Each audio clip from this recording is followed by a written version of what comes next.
Bismillahirrahmanirrahim. Assalamu alaikum wa rahmatullahi wa barakatuhu, dear students. Today I will give you your assignment work. So, guys, here is lesson number 1. I have already read this lesson, and the topic of your lesson is 20 minutes with Mrs. O'Kintup. So, what you will have to do at your home, you have to write answers of the following questions. Okay? So, guys, here are some questions. Question number 1 is explain the importance of the label of Mrs. O'Kintup's suitcase. यानी Mrs ओकिनटप के suitcase के ऊपर लगा हुआ जो label था उसकी अहमियत को बयान करें. Question number 2, write the character sketch of Mrs Judy Okintap. Mrs Judy Okintap के किरदार को बयान करें. Write the character sketch of the porter, यानी जो कुली था इस कहानी के अंदर उसके कैरेक्टर को बयान करें. Question number 4, what motive has the man for murdering her, यानी उस आदमी का उसको कत्ल करने का क्या इरादा था, यानी उसने क्यों मिसेस जूडी ओकेंटप को कत्ल किया था. Question number 5, in this melodrama the author keeps on building up the tension and then relaxing it. Briefly describe the chief moments of the tension. Okay, इस मेलोड्रामा में मुसन्निफ़ टेंशन बढ़ाता और कम करता रहता है. सो मुख्तसरन टेंशन के ख़ास लम्हात को बयान करें.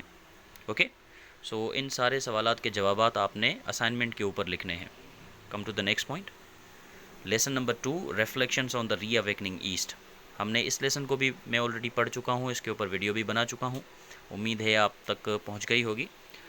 Okay, what you will have to do at your home, the same, you have to write answers of the following questions. Okay, so question number 1. So why is it insular for European historians to term the centuries after the fall of the Roman Empire the Dark Ages? So इसका मतलब है कि यूरोपी मुहक्कीन के लिए ये बात क्यों तंग नज़री पर मबनी है कि वो रोमन सल्तनत के ख़ात्मे के बाद सदियों को तारीक ज़माना की इस्तिलाह करार देते हैं. Okay okay, question number 2, on what grounds does the author argue that communism is the most modern and violent form of western imperialism. इसका मतलब है कि किन बुनियादों पर मुसन्निफ़ कम्युनिज़म को मगरबी इस्तमारियत की जदीद और ख़तरनाक शक्ल करार देते हैं. ठीक है. Okay guys, question number 3, in Bertrand Russell's view what was the mistake made by the west resulting in its fall. Okay, यानी बर्ट्रैंड रसल के ख़याल में वो कौन सी गलती थी जिसके नतीजे में मगरिब का ज़वाल हो गया था. Okay guys, so these are the questions.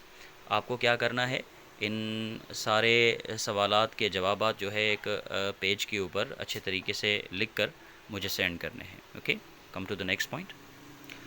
Poem 1 and 2, 7 ages of man, the man of life upright. ये दोनों पोएम्स हम पढ़ चुके हैं, मैं ऑलरेडी इन पोएम्स को एक्सप्लेन कर चुका हूँ.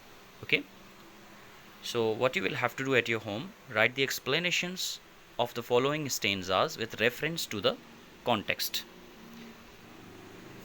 आपने इन स्टेंजाज को क्या करना है, इनकी एक्सप्लेनेशंस लिखनी है, इनके रेफरेंसेस भी लिखने हैं आपने. ठीक है. Stanza number 1, and all the man and women merely players, they have their exits and their entrances, and one man in his time plays many parts, his acts being 7 ages. ये stanza number 1 है, इसकी explanation आपने लिखनी है.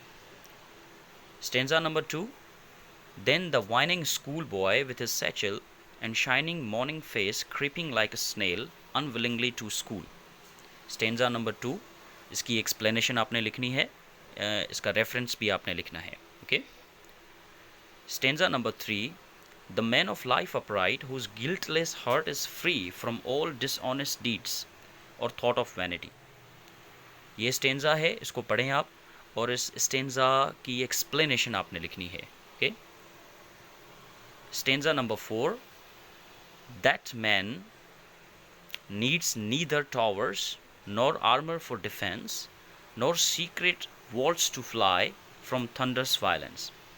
Okay guys, so ये 4 stanzas थी जिनकी आपने एक्सप्लेनेशंस लिखनी है। You have to write their explanations with reference. Okay, so guys again मैं आपको सजेस्ट करूँगा कि ये जो किताब है Faridi's English workbook for class intermediate by Sohail Ahmed, you have to purchase this book. आपके शहर के अंदर ये किताब आपको मिल जाएगी और इसमें मौजूद तमाम एक्सरसाइजेज़ हैं जिनकी मदद से जो है वो आप असाइनमेंट बना भी सकते हैं और उनको उन तमाम सवालात को, उन एक्सप्लेनेशंस को, जो भी एक्सरसाइजेज़ जो आपके टेक्स्ट से मुतालिक है उनको आप याद भी कर सकते हैं। ठीक है, तो ये किताब आपने परचेज़ करनी है, इसकी मदद से आपने असाइनमेंट बनानी है। ओके, सो आपने असाइनमेंट भेजनी है। You have to send assignments on my WhatsApp number, this is my number 0340322259। आपने अपनी असाइनमेंट्स को मुझे सेंड करना है, इंशाल्लाह मैं चेक करूँगा। I will check each and every word. तो अच्छे तरीके से with neat and clean handwriting, खूबसूरती के साथ आपने अपनी असाइनमेंट्स को लिख कर मुझे सेंड करना है। Okay, so thank you so much. इसके अलावा अगर आपको कोई भी प्रॉब्लम हो, अगर कोई चीज़ समझ में ना आई हो, तो आप मुझे मैसेज भी कर सकते हैं। सो टिल दैट टाइम, अल्लाह हाफिज़, टेक केयर।